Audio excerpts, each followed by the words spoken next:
I had no idea what I was getting myself into at all. I wanted something that would be an adventure.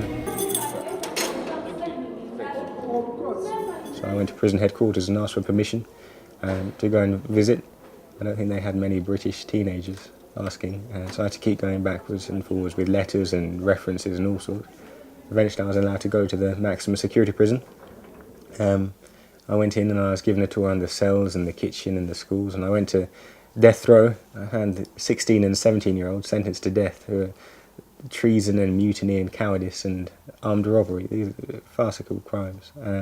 Prisoners sleep on the floor. You'll find that they sleep like sardines wedged into cells. They have to share a bucket for going to the toilet in, so if one has diarrhea then they'll all get it. They get one meal a day. They get meat at Christmas, and sometimes at Easter. They don't get fruits or vegetables. Often the doctors and nurses will come and they'll give inmates prescriptions for the medicines they need, but then they don't actually give them the medicines. My time in prison and prison as a whole wasn't an easy time, I must say. It was quite a difficult one and challenging.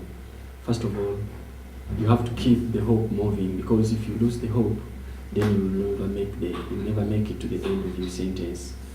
I saw very many people die. I saw very many people run mad, go insane because of the stress that is in prison. I'd named that prison hospital after my grandma, Lily Chapel. She'd been a big inspiration to me.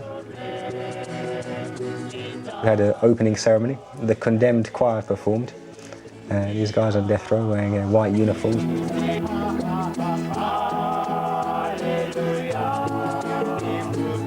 People get the death penalty for treason and cowardice on a regular basis, and often you'll find that inmates don't have lawyers at their trials. And there are so many problems with the legal systems in these countries that many people in prison who don't deserve to be. Our brother Alexander Maxley,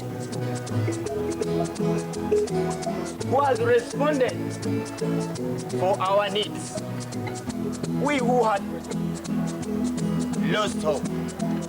And then I've seen that in the letters I get from prisoners and speaking to them that we are making a difference in their lives, and seeing inmates doing better at school and getting good A-levels whilst they're in prison, or coming out and going to university is something which is so worthwhile. God